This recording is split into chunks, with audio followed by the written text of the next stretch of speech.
الحمد لله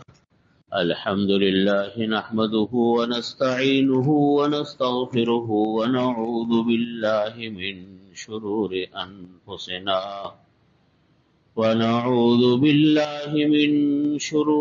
أنفسنا ومن سيئات أعمالنا من يهده الله فلا مضل له ومن يضلله فلا هادي له وأشهد أن لا إله إلا الله وحده لا شريك له وأشهد أن سيدنا وسندنا ومولانا محمدا عبده ورسوله وقال الله تعالى قل إن كنتم تحبون الله فاتبعوني يحببكم الله۔ بزرگان محترم، برادران عزیز، اللہ رب العزت نے ہم تمام انسانوں کو خاندانوں کی شکل میں پیدا کیا اور قبائل کی شکل میں پیدا کیا، برادریوں کی شکل میں پیدا کیا۔ ہر انسان کا ایک خاندان ہوتا ہے۔ خاندان کے پھر دو حصے ہوتے ہیں، ایک ددحال کا حصہ ہوتا ہے، ایک ننہالی حصہ ہوتا ہے۔ والد کی طرف سے جو خاندان چلتا ہے ددحال کہلاتا ہے، والدہ صاحبہ کی طرف سے جو چلتا ہے وہ ننہال کہلاتا ہے۔ پھر اللہ تعالیٰ نے ان خاندانوں میں قدرتی طور پر ایک ایسا تعلق رکھا ہوتا ہے جو فطری طور پر انسان کے دل میں ہو، ان کی محبتیں اللہ نے پیدا کی۔ پھر ہر ایک کی محبت کا انداز جدا ہوتا ہے، اس میں کسی انسان کے کسی عمل کو دخل نہیں ہوتا، بس ایک فطری طور پر ایک بات ہوتی کہ انسان اپنے عزیزوں سے ملتا ہے، اپنے رشتہ داروں سے ملتا ہے، تو ایک انسان کو ایک محبت اس کی ایک جاگتی ہے۔ اپنی خالہ سے ملے گا تو الگ انداز ہوگا، اس کی محبت کا انداز علیحدہ ہے۔ اپنی پھوپھی پھوپھا سے ملے گا وہ ایک الگ انداز ہوتا ہے، بھائیوں سے ملے گا الگ چیز ہے، بہنوں سے ملے گا الگ چیز۔ یہ ایک فطری ایک انسان کا جذبہ ہے۔ اولاد کی محبت اللہ دلوں میں ڈالتے ہیں، کوئی نہیں اپنے عمل سے پیدا کرتا۔ انسان کے ہاں جب اللہ تعالیٰ کوئی بچے کی ولادت کرتے ہیں، کوئی بچہ پیدا ہوتا ہے تو ماں کے دل میں اس کی محبت، باپ کے دل میں اس کی محبت، بہن بھائیوں کے دل میں اس کی محبت، نانا نانی کے دل میں، دادا دادی کے دل میں، خاندانوں میں چچا تایاؤں کے دلوں میں اس بچے کی محبت اللہ کی طرف سے ایک آتی ہے۔ نہ انسان کے کسی عمل کو دخل ہوتا ہے، اور کوئی ختم کرنا چاہے تو ختم بھی نہیں کر سکتا۔ وہ ایک چیز اللہ کی طرف سے ودیعت کی ہوئی۔ اللہ نے انسانوں کو خاندانوں میں بنایا، خاندانوں کے رشتے جڑتے ہیں نکاح کے ذریعے سے۔ جب انسان کی شادیاں ہوتی ہیں، اللہ تعالی نے ایک سلسلہ بنایا، فطری طریقہ بنایا اللہ نے نکاح کا۔ تمام انبیاء کی سنت نکاح ہے۔ نکاح کے نتیجے میں پھر اولادیں، اولادوں کے نتیجوں میں پھر خاندان، خاندانوں کے نتیجے میں پھر رشتہ داریاں، ایک سلسلہ انسان کے تعلقات کا۔ لیکن ان تعلقات کو برقرار رکھنا، ان تعلقات کو باقی رکھنا اس انداز میں جس انداز میں رہنے چاہیے، یہ مشکل کام ہے۔ میں نے جیسا عرض کیا کہ محبت تو ہم اپنے دلوں میں خود بخود نہیں پیدا کر سکتے کسی، یہ تو اللہ کی طرف سے پیدا ہوتی ہے۔ ہر انسان کی ایک محبت اللہ نے انسان کی رکھی ہے، رشتہ داروں کی رکھی ہے۔ لیکن ان محبتوں کو باقی رکھا کیسے جائے وہ ہمارے اختیار ہے. ان خاندانوں میں تعلقات کو رکھا کیسے جائے یہ ہمارا اختیار ہے.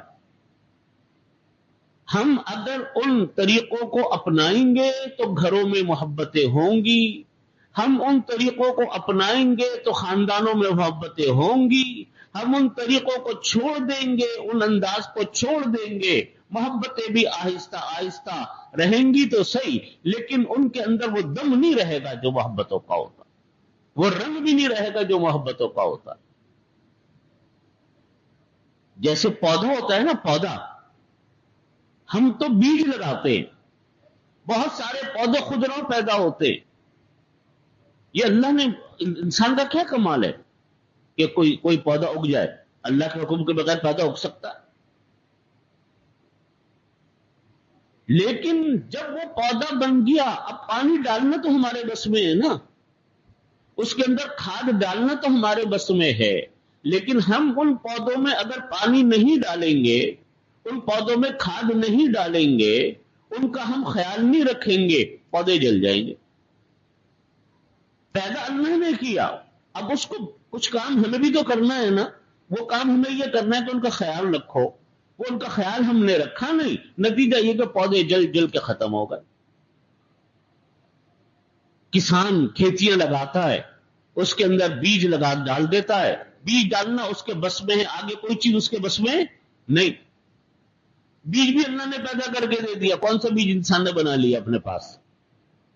ہمارے بس میں ہے کہ جناب ہم اس سبزی کا بیج بنا رہے اور اس سبزی کا بیج بنا لیں اور اس کے اندر وہ خاصیتیں پیدا کر دے کہ گندم بن جائے؟ وہ کون انسان بنا سکتا ہے؟ سب اللہ نے کر کے دیا. پھر ہم نے بیج ڈال دیے، اب پودا نکلنا وہ اللہ کے بس میں، اللہ نے نکال دیا. بس اللہ تعالیٰ نے اتنا کہا کہ خیال کر لو بھائی، اس کا پانی ڈالتے رہا کرو، اس کے اندر کھاد ڈالتے رہا کرو، یا جو چیزیں وہ ڈال دو. یہ انسان کو کہا کہ اتنا تم بھی کر لیا کرو.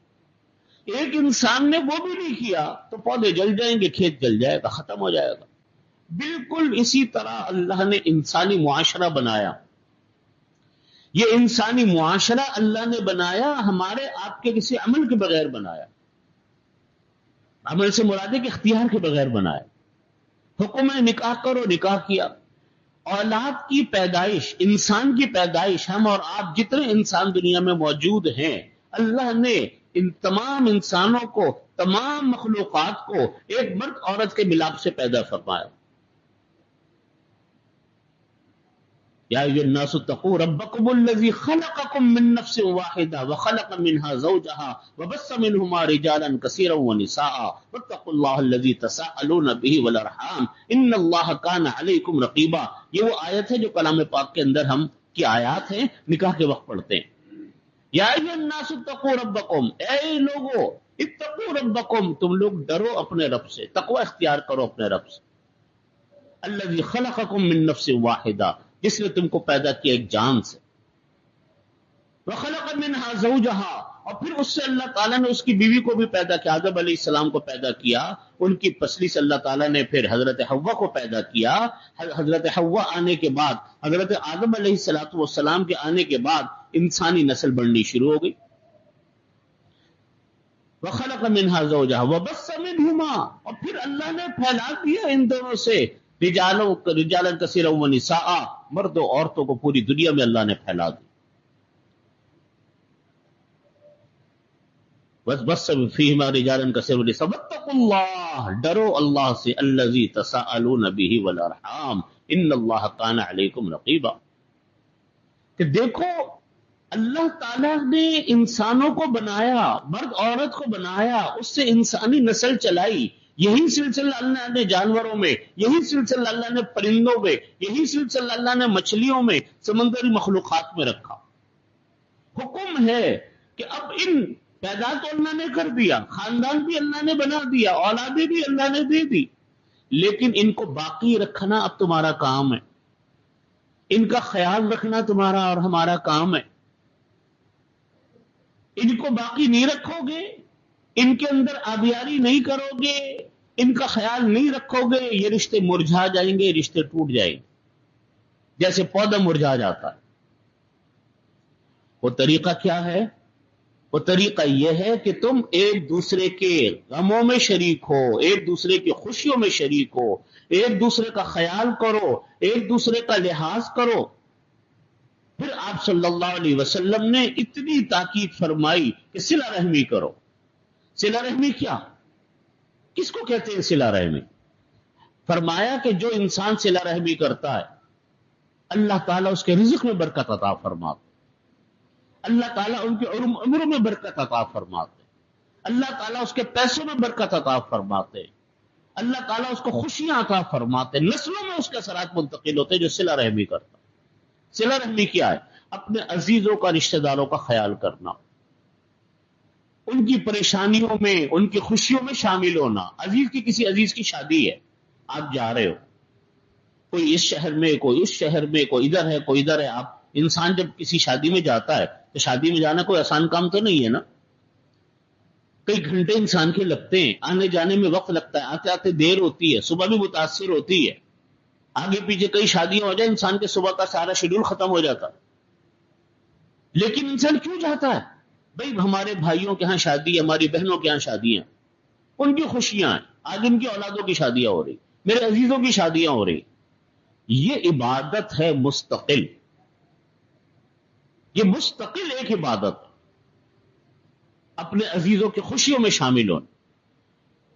خدا نہ خواستہ کسی کے گھر میں کوئی پریشانی آ گئی، بیماری آ گئی، اب آپ جا رہے ہیں ان کو پوچھنے کے لیے۔ حدیث شریف میں فرمایا جب آپ اور ہم عیادت کرتے ہیں اللہ ملائکہ اس انسان کے لیے دعائیں کرتے ہیں جتنی دیر وہ عیادت کرتا ہے۔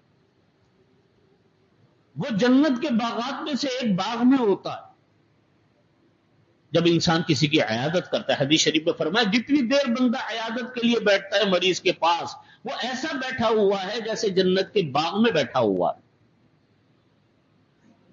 یہ اسلامی معاشرے کے آداب ہیں، یہ انسانوں کے حقوق ہیں، یہ رشتہ داریوں کے حقوق ہیں کہ یہ کام کرو۔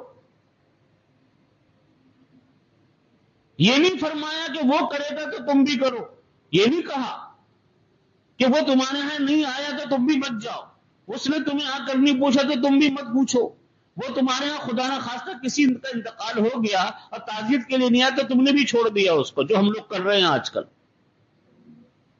فرمایا کہ یہ کام کرتے رہو، خوشیوں میں شامل، غمی میں شامل، پریشانیوں میں شامل، انسان کے کاموں میں ہاتھ بٹانا، ایک دوسرے کا خیال کرنا، ان کے بچوں سے محبت، ان کے گھر والوں سے تعلق، یہ اسلامی معاشرہ۔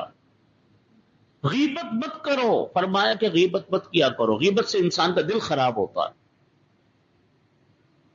غیبت اتنی بری چیز ہے کہ ایک انسان، ہم لوگ مبتلا ہے، ہر انسان مبتلا ہو جاتا ہے۔ اللہ سے پناہ مانگیں گے، دعا مانگیں گے، اللہ تعالیٰ معاف فرماتے ہیں، بندے سے بھی معافی مانگنی پڑتی ہے، لیکن غیبتیں ختم کرو، ایک دوسرے کے تعلقات میں تانکا جھانکی مت کرو، ایک دوسرے کے معاملات میں دخل اندازی مت کرو، آپ کے اور ہمارے تعلقات برقرار رہیں گے، رشتہ داریاں برقرار رہیں گی۔ آپ نے فرمایا کہ صلہ رحمی یہ نہیں ہے، لیس الواصل بالمکافی، نبی کریم صلی اللہ علیہ وسلم فرماتے لیس الواصل بالمکافی، برابری کرنے والا صلہ رحمی کرنے والا نہیں ہے کہ اس نے بلایا آپ نے بھی بلا لیا، وہ آپ کے ہاں شادی میں آ گیا آپ بھی چلے گئے، اس نے عیادت کی آپ نے بھی کر لی، اس نے نہیں کی تو آپ نے بھی نہیں کی، اس نے نہیں بلایا تو آپ نے بھی نہیں بلایا، اس نے نہیں پوچھا تو آپ نے بھی نہیں پوچھا۔ لیس الواصل بالمکافی، برابری کرنے والا صلہ رحمی کرنے والا نہیں ہوتا۔ ولیکن الواصلہ، حضرت صلی اللہ علیہ وسلم، آقا کریم علیہ الصلوۃ والسلام فرماتے ہیں واصل وہ ہے، صلہ رحمی وہ ہے کہ دوسرا انسان قطع تعلق کرے، دوسرا پوچھے نہیں، آپ اس کو پوچھو،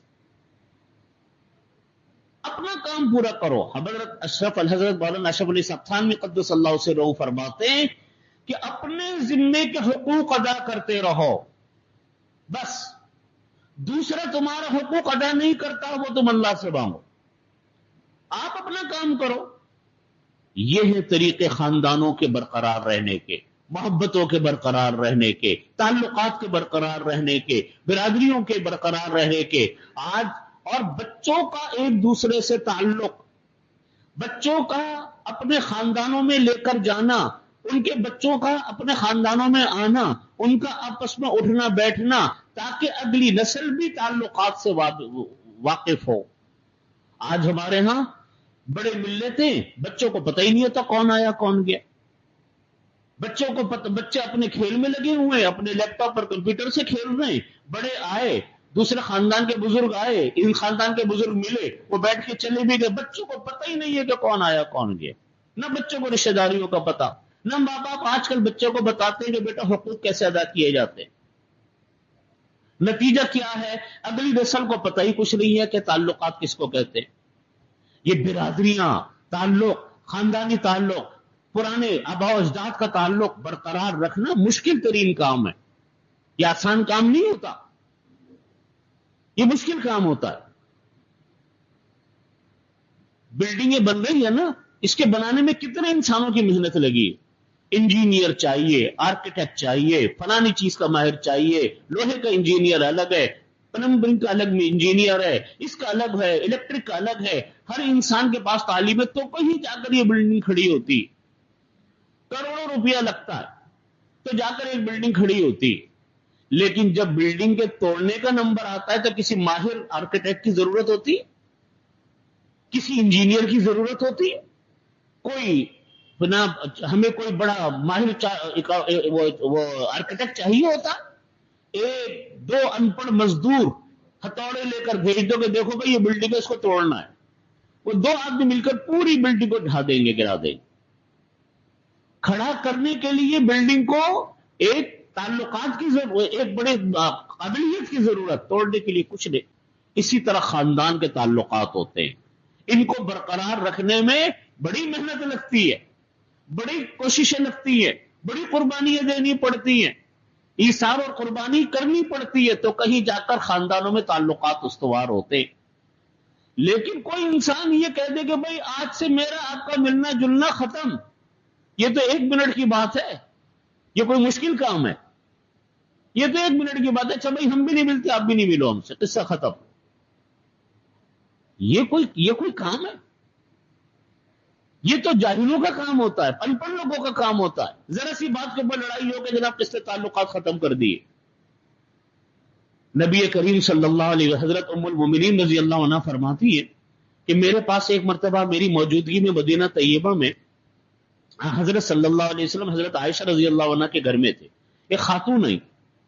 ام المومنین رضی اللہ عنہ فرماتی کہ میں جانتی نہیں تھی کہ کون ہے وہ، اس سے پہلے کبھی وہ آئی نہیں، لیکن آپ صلی اللہ علیہ وسلم نے ان کا بڑا اکرام کیا، بڑی خاطر مدارات فرمائی اور پوچھا کیف انتم بعدنا، کیا حال ہے تمہارا، ہمارے بعد تم لوگ کیسے رہے بات۔ حضرت عائشہ رضی اللہ عنہ فرماتی میں حیران ہو گئی کہ کون ہے یہ عورت جس کا آپ اتنا اکرام فرما رہے ہیں۔ کہنے کہ جب وہ چلی گئی میں نے پوچھا یا رسول اللہ کون تھی یہ خاتون؟ آپ نے فرمایا کہ یہ حضرت خدیجہ رضی اللہ عنہا کی سہیلی ہیں، اور جب ہم مکہ مکرمہ میں رہتے تھے تو ہمارے ساتھ ان کا ملنا جلنا تھا، میں نے اس نسبت کی وجہ سے ان کا اکرام کیا۔ دیکھو کتنا امت کو سبق دیا کہ پرانے تعلق ہے، وہ حالانکہ رشتہ داری نہیں تھی، ملنا جلنا تھا حضرت خدیجہ رضی اللہ عنہا کا، اس تعلق کو حضرت صلی اللہ علیہ وسلم نے برقرار رکھا۔ مرنے کے والدین کے مرنے کے بعد جو حقوق بیان کیے گئے والدین کے، کہ اولاد ان کے مرنے کے بعد کیا حقوق ادا کرے ان کا، ایک تو کہ ایصال ثواب کرے، خرچہ کرے، پیسہ خرچ کرے، ذکر تلاوت وغیرہ کر کے ان کو بخشے۔ دوسرا حق یہ کہ ان والدین کے جو تعلقات جس سے تھے ان تعلق کو برقرار رکھو اپنے والدین کے، یہ حقوق بیان فرمائے۔ تو بھائیو یہ گھریلو تعلقات کی قدر کرنی چاہیے، یہ محبت ہیں، یہ تعلقات ہیں، اللہ بھی راضی ہوتا ہے اور بندے بھی خوش ہوتے ہیں، تعلق اچھے ہوتے ہیں، انسان کے دست بازو بنتے ہیں، تعلق ٹوٹ جاتے ہیں انسان تنہا ہو جاتا ہے، لیکن تعلقات انسان کو بڑی محنت سے برقرار رکھنے پڑتے۔ اسی لیے فرمایا کہ زکوٰۃ ادا کرو، پہلے اپنے رشتہ دار غریبوں کو پوچھو، جب اپنے رشتہ دار غریبوں کو دو گے تو دوہرا ثواب ملتا ہے، ایک زکوٰۃ دینے کا، صدقات دینے کا، اور ایک قرابت داری کا۔ اللہ تعالی ہمیں ان قرابت داریوں کو برقرار رکھنے کی توفیق عطا فرمائے، اور ہمارا معاشرہ آج ان تعلقات سے دور ہوتا چلا جا رہا ہے، ہم لوگ بس برابری کرتے رہتے ہیں، رسم و رواج پہ پڑ گئے اور طرح طرح کے تکلفات میں پڑ گئے، پہلے ہمارے ہاں خاندانوں میں بے تکلفی ہوتی تھی، جو آیا جیسا آیا جو پیش ہوا وہ پیش کر دیا. جتنے تکلفات بڑھتے ہیں اتنا انسان دور ہٹتا ہے. اپنے اللہ تعالی ہمارے خاندانوں میں تعلقات کو برقرار رکھے اور آپس کی ناچاکیوں کو اللہ تعالی ختم فرمائے. وآخر دعوانا الحمدللہ رب العالمین.